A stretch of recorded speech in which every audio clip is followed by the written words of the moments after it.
Hey, what up, Club Master Bedroom? This is your boy, Super Cell, aka Selwyn Fisher, and I'm your comedian and host for tonight. DJ, hit that. Hey, man, that song right there bring me back, man. You know, it take me back when I was younger, and I sit back and I reflect on my life, and I think a lot, and I'm like, man. I remember when I was in school and I was always like this. Like off a little bit. A lot of people be like, you're weird. But like, nah, like I've always been weird. I mean, like people thought I was funny or they thought I was mad because I just had a blank face. And I didn't know until I got to Mrs. Payne's class. And when I got to Mrs. Payne's class, Miss Payne was my English teacher. And you never know how a teacher would affect you. But my teacher, she was dope, man. She sounded like Mrs. Doubtfire. She was like, hello, Selwyn. Oh, how is my class doing today? And Miss Payne had this look about her. She was real short. She had this head that just was immaculate. It looked like a wig, but it was hers. And she kind of looked like Martin Payne's mama, Mrs. Payne. Nah, for real. Like, she had little bristles on top of her lip and everything. Mrs. Payne was dope, though. Can't nobody talk about Mrs. Payne. Because Miss Payne, she taught us. She told us. She educated us and elevated us. You know what I mean? And it was dope because I was like, oh, man. I remember one time somebody came in the class. She was like, hey, man. Hey, you remember what we was conversating about the other day? She said, don't you mean Converse? She was like, I'm not wearing no Converse. She said, no, I mean you were conversing the other day. No, I was conversating. You mean Converse? I was conversating. Converse. And she was conversing with us. And she taught us. And she said, oh, the better you speak, people will talk to you better. She said, Selwyn. And she challenged me one time. And I was like, yes, Miss Payne. She said, if you were an instrument, what would you be? And I was like, oh, man. And I remember, because she went around the class and asked everybody. And she asked Isabel what she would be.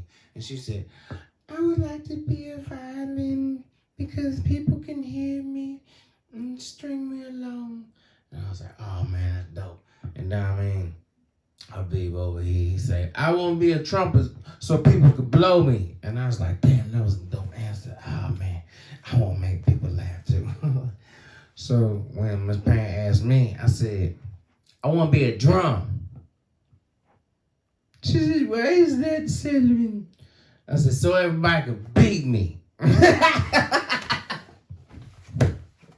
And everybody laughed.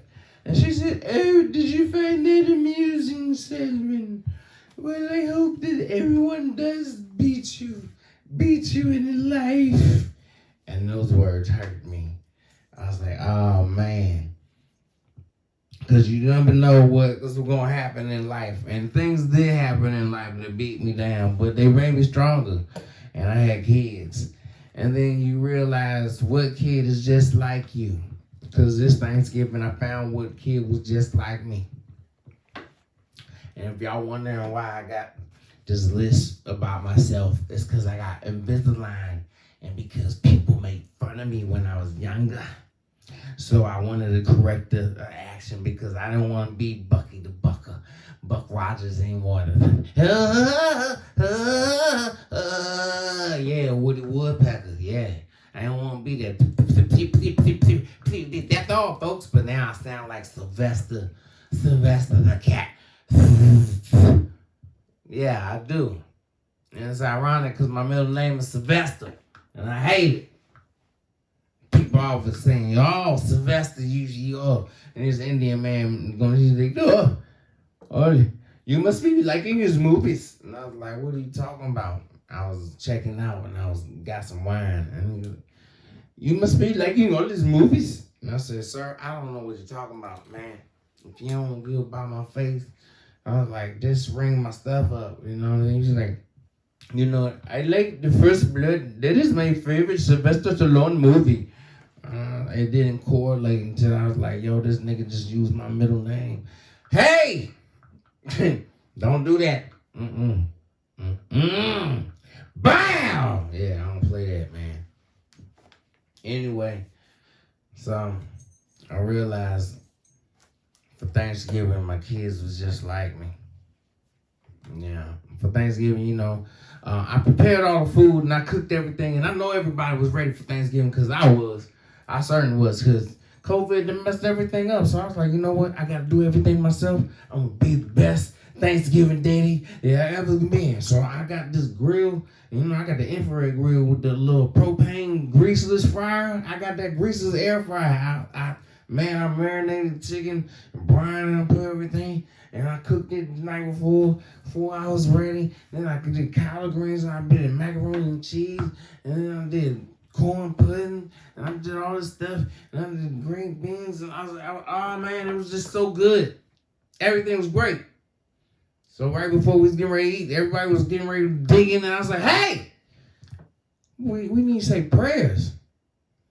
I was like, everybody bow their head and say our grace. I said prayers. After I said amen, I was like, all right, now we're going to do a family tradition. We're going to say what we're thankful for this year. I know 2020 was a little rough. I said, so go ahead and say what you were thankful for. My son Kobe starts it off. He said, I would like to say I'm thankful for all this good food that was made. Thank you, Daddy. I was like, all right, Kobe, good job. My son Elijah said, Daddy, he's like special guest. He said, I just like thank them for coming up here because I haven't seen you in a long time. It's been like 2 years. And I was like, well, that's your mama's, you know what I'm saying? And he was like, flew right over his head. He didn't know. So then my mom changed the mic. He was like, Lord, I would just like to thank all this blessed food that we're giving today. And thank you to the hands that have prepared us. I said, hey, that sounds like another prayer. Hey, take the mic. I ain't going to pass that around. Thank you. And my son takes it. And the man says, Daddy, I just like to say I'm thankful for all this good food that I'm ready to eat. And then my daughter takes the microphone. She says, I'm thankful for this blessed food because I want to eat that turkey and the corn pudding and the mac and cheese and the cornbread. I said, hey, we didn't want to catalog what you need. Hey, take the mic. And then my son Joseph takes the mic and he said, I'm just thankful that I'm not a turkey. And I was like, what? He said, I'm thankful I'm not a turkey because we about to eat this one and I don't want to get eaten. I was like, Joe, what? He was like, yeah, I'm thankful I'm not a turkey. And at that point, I was like, yo, this boy is just like me. Because when I wanted to be a jackass in class in front of Mrs. Payne, and I said I wanted to get beaten, Joseph said to me for Thanksgiving, he didn't want to be eaten. So at that point, I said, this is the one. He's the one who's going to challenge me.